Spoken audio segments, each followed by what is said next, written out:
નમસ્કાર, મારી Manjula Salani official YouTube ચેનલમાં આપ સૌનું હાર્દિક સ્વાગત છે. નમસ્કાર, આપની સાથીઓ મંજુલા. ગુજરાતમાં વારંવાર દારૂની ફરિયાદો આવે છે. તે ફરિયાદોથી હવે આપણે તંગ થઈ ગયા છે. એકબીજા રાજ્ય સાથે મળીને દારૂ વેચે છે, દારૂના અડ્ડાઓ ચલાવે છે. એકબીજા પોલીસ કર્મચારીઓ સાથે મળી અને અન્ય લોકો દારૂ વેચે છે, બનાવે છે, ખૂબ મોટા દારૂના અડ્ડા ઊભા કરે છે.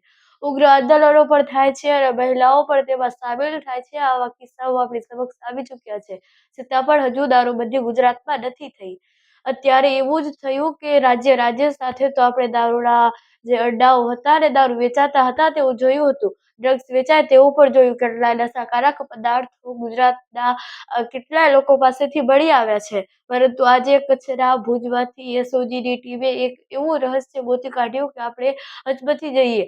પાકિસ્તાનના વ્યક્તિઓ સાથે પ્રેરાઈ અને એક વ્યક્તિ દારૂ વેચતો હતો. એવા કેટલા બધા નશાકારક પદાર્થો હતા, સાથે જ હથિયારો પણ મળી આવ્યા, જેમાં 2 કુહાડી અને છરીઓ પણ હતી. હવે વિચાર કરો કે આવા દારૂ અને ડ્રગ્સના અડ્ડાઓ ચાલે છે.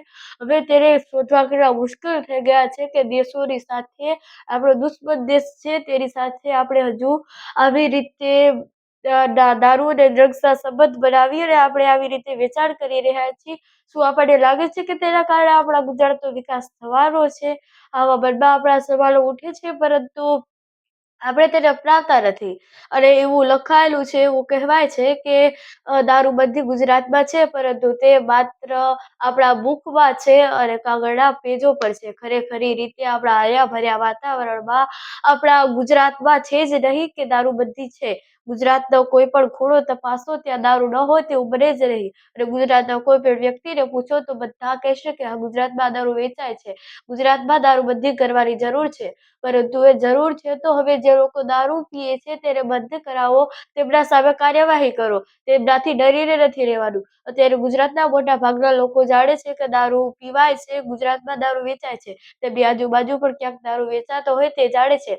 પરંતુ તેઓ એ બિચારા એનાથી ડરે છે કે જો કોઈ અમને કાંઈ કહેશે તો તેના માટે તેઓ પોલીસમાં ફરિયાદ નથી નોંધાવતા. અને ઘણા લોકોને ખબર હોય છે, પરંતુ તે દારૂ પીતા નથી, પરંતુ સપોર્ટ કરે છે દારૂવાળાને. હવે વિચાર કરો કે આમાં આપણા ગુજરાતનો વિકાસ ક્યાં થવાનો છે? હવે ગુજરાતના વિકાસની તો વાત ક્યાંય રહી. ગુજરાતના ઘરોનું ગુજરાત ચલાવવું પણ મુશ્કેલ બની રહ્યું છે. તો આ બાબત પર તમારું શું કહેવું છે? કમેન્ટ્સ પર જરૂરથી જણાવજો.